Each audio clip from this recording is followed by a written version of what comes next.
Bogura city ideal মাদ্রাসা, মেধা মননে এক ধাপ এগিয়ে।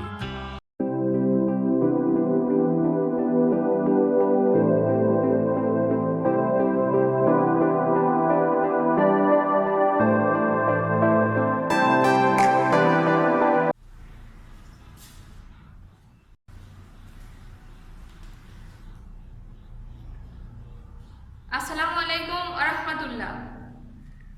প্রিয় দ্বিতীয় শ্রেণীর শিক্ষার্থীবৃন্দু, তোমরা অলরেডি জেনে গেছো যে তোমাদের অ্যাসাইনমেন্টের উপর যে পড়াশোনা চলছে, তোমাদের অ্যাসাইনমেন্ট বাড়িতে করতে দেওয়া হয়েছে।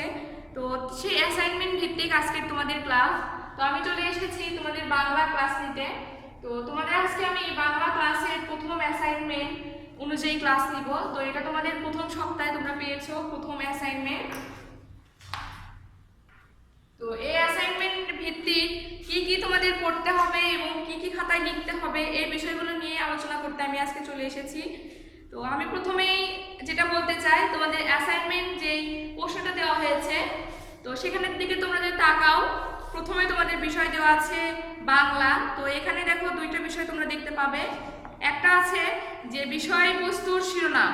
তো বিষয়বস্তুর শিরোনাম মূল যে বিষয় থেকে তোমাদের পড়তে হবে এই বিষয়টি তুলে দেওয়া আছে, এবং পাশের ঘরে দেওয়া আছে অ্যাসাইনমেন্টের নির্ধারিত কাজ। তো শিরোনাম কিন্তু অনেক বড় দেওয়া আছে, অর্থাৎ পুরো গল্প, পুরো কবিতা পুরোটাই উঠানো আছে। অর্থাৎ তোমাদের এই পুরো গল্প, পুরো কবিতা থেকেই পড়তে হবে। যেমন দেখো তোমাদের অ্যাসাইনমেন্টে দেওয়া আছে গল্প, এখানে যে দাদির হাতের মজার পিঠা। গল্প দেওয়া আছে দাদির হাতের মজার পিঠা, এটা তোমাদের দেওয়া আছে গল্প। এবং কবিতা দেওয়া আছে আমাদের ছোট নদী।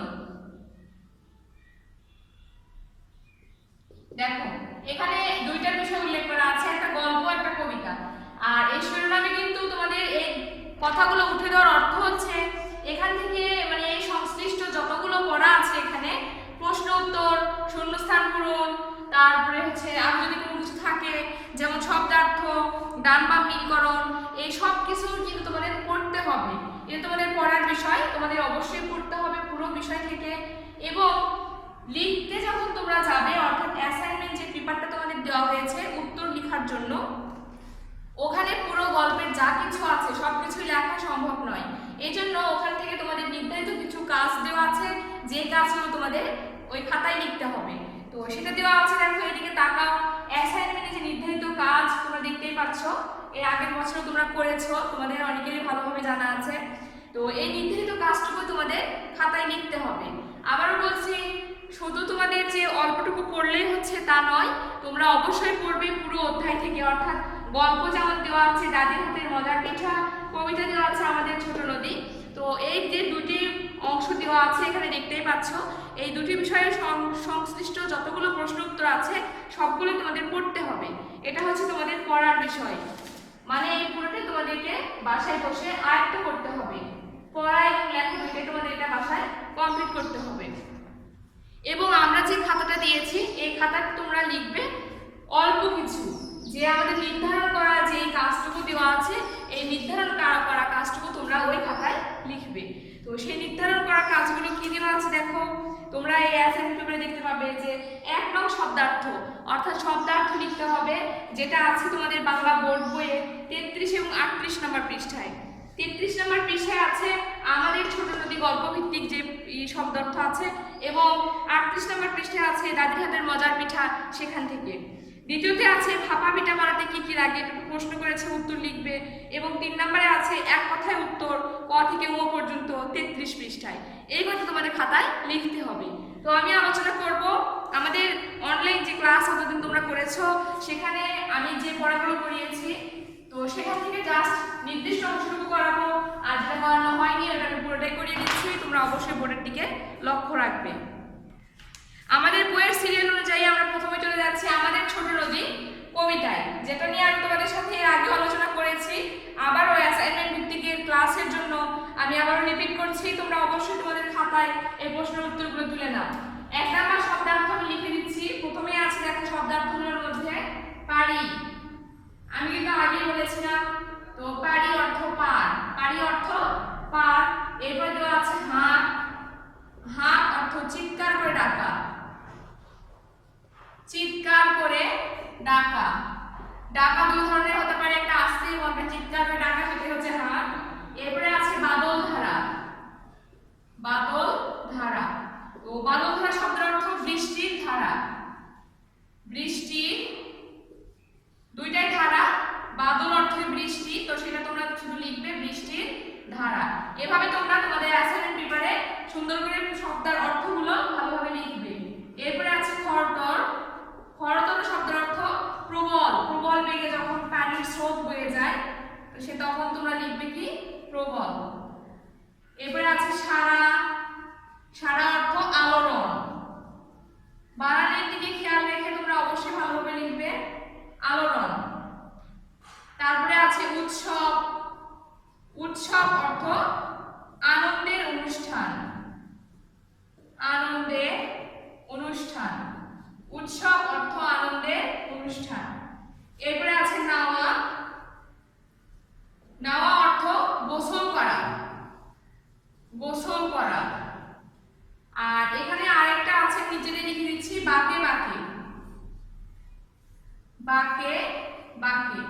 বাঁকে বাঁকে শব্দের অর্থ নদী, যেখানে নদী অথবা রাস্তা যে কোনোটাই হতে পারে, তোমরা নদী ব্যবহার করবা, কেননা এখানে নদী নিয়েই আমাদের পড়া আছে।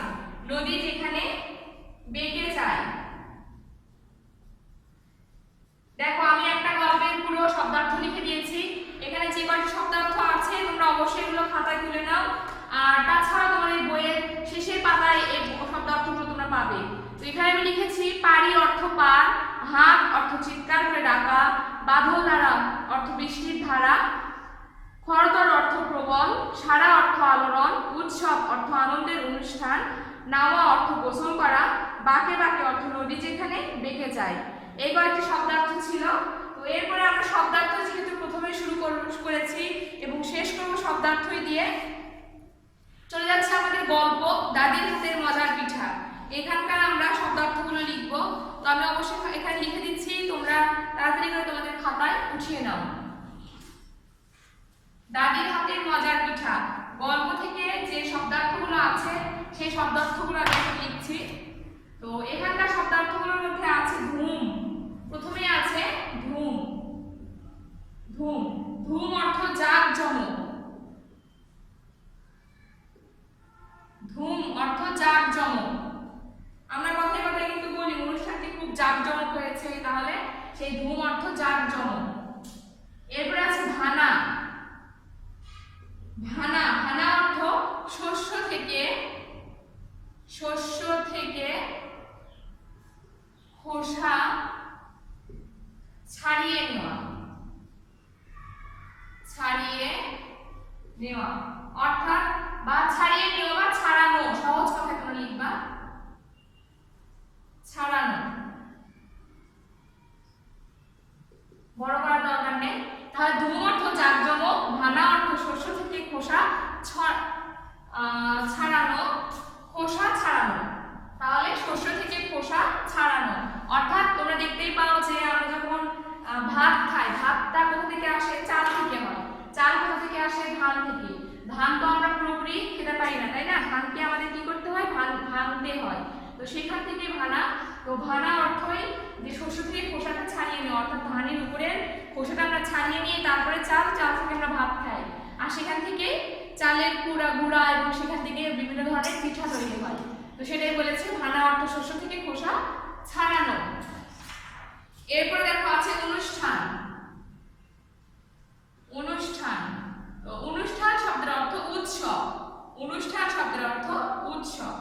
এরপরে আছে দেখো সুন্দর, সুন্দর শব্দের অর্থ ভালো, সুন্দর শব্দের অর্থ ভালো। উনুন, উনুন শব্দের অর্থ চুলা, উনুন শব্দের অর্থ চুলা।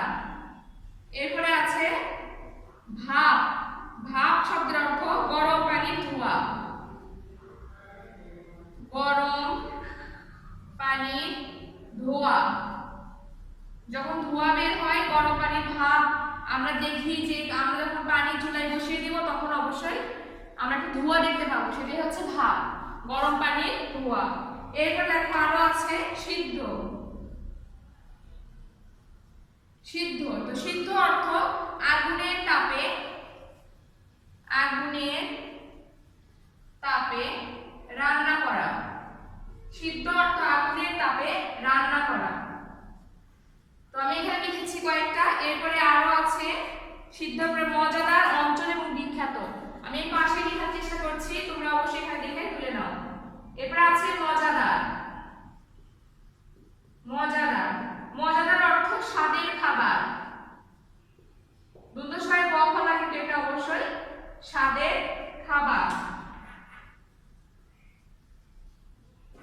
এরপরে আছে অঞ্চল। অঞ্চল অর্থ এলাকা।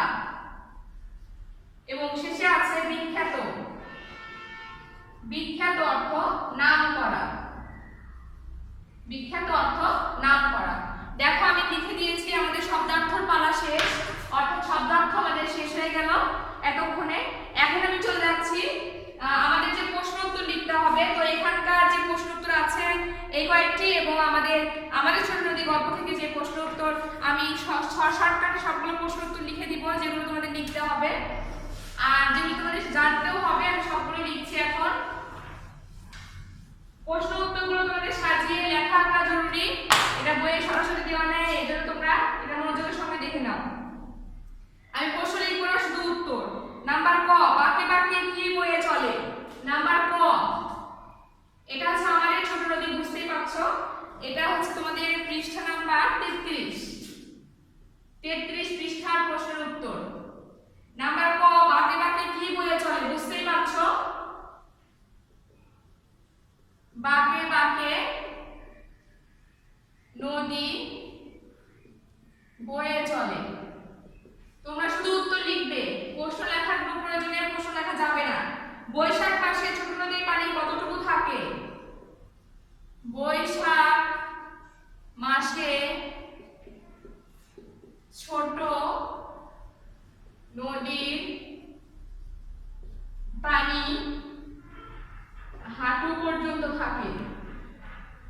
হাঁটু পর্যন্ত থাকে। তাহলে বৈশাখ মাসে ছোট নদীর পানি হাঁটু পর্যন্ত থাকে। বৈশাখ মাসে ছোট নদীর পানি কতটুকু থাকে, হাঁটু পর্যন্ত থাকে। এরপরের প্রশ্ন, নদীর দুই ধার দেখতে কেমন। নদীর দুই ধার দেখতে উঁচু। নদীর দুই ধার দেখতে উঁচু। এরপরে রাতে কি শোনা যায়। রাতে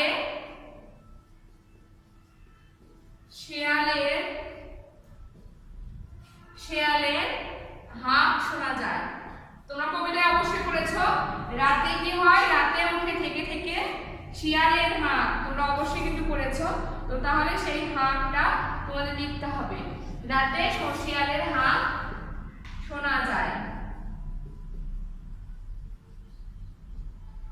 আর এরপরে আমাদের 2 নম্বরে আছে নদীতে কিভাবে ছেলে মেয়েরা মাছ ধরে।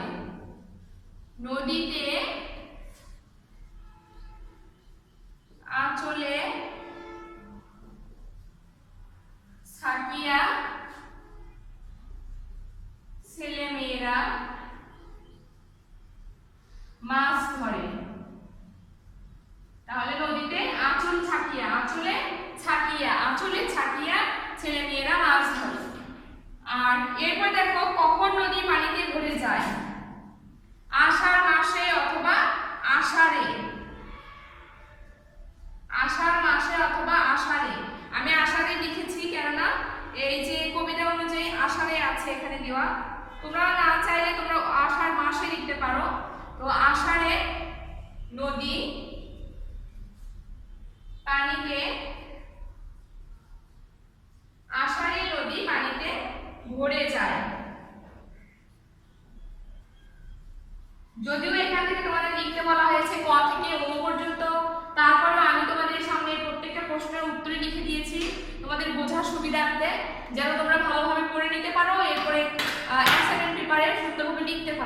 এই জন্য আমি প্রত্যেকটাই লিখে দিয়েছি, তোমরা অবশ্যই সবগুলো করে নেবে, তার সাথে সাথে উত্তর লিখবে যে কয়টি আমাদের চাওয়া হয়েছে।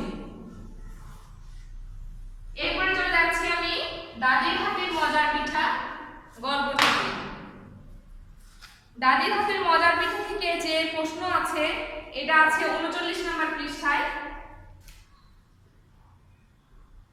তো এখানকার মাত্র একটা প্রশ্ন তোমাদের খাতায় লিখতে হবে, কিন্তু আমি সবগুলোই উত্তর লিখে দিচ্ছি, তোমরা একটু খেয়াল করো। নাম্বার ক, পিঠাপুলি খাওয়ার ধুম পড়ে কখন? লিখে ফেলো। পিঠা পুলি খাওয়ার ধুম পড়ে আমাদের সহজ কথায় শীতকালে। কেউ চাইলে শীতকালে কথাটা আগে লিখতে পারে, শীতকালে পিঠাপুলি খাওয়ার ধুম পড়ে, অথবা পিঠাপুলি খাওয়ার ধুম পড়ে শীতকালে। নাম্বার ক, চাল গুঁড়ো করা হয় কেন? লিখে ফেলো। বিভিন্ন পিঠা বানাতে চাল গুঁড়া করা হয়। চাল গুঁড়া বা গুঁড়ো করা হয়।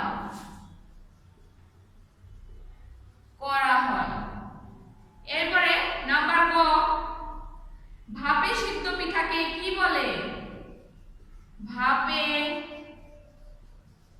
সিদ্ধ পিঠাকে ভাপা পিঠা বলে। অনেক সহজ উত্তরগুলো, তোমরা বুঝতেই পারছো, গল্প থেকেই জানা যাচ্ছে। এবং ঘ নাম্বারে আছে ভাপা পিঠা বানাতে কি কি লাগে? তো তোমরা লিখে দিবে এরকম করে, ভাপা পিঠা বানাতে চালের গুঁড়ো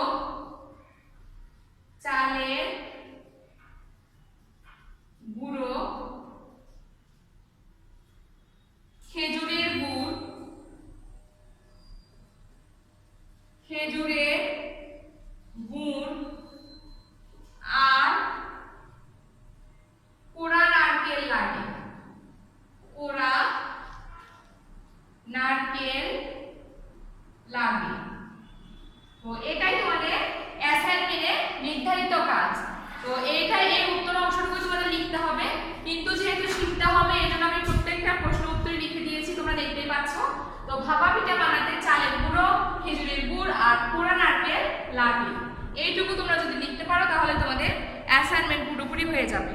তো আমি আশা করি সবাই বুঝতে পেরেছো। আমি প্রত্যেকটা অধ্যায় থেকে তোমাদের যা কিছু করতে হবে আর যা কিছু লিখতে হবে সেই সব সম্পর্কে আলোচনা করেছি। আশা করি সবাই ভালোভাবে বুঝতে পেরেছো। এই আশা নিয়ে আজকে অ্যাসাইনমেন্ট ক্লাস থেকে আমি বিদায় নিচ্ছি। সবাই ভালো থাকো, সুস্থ থাকো। আল্লাহ হাফেজ।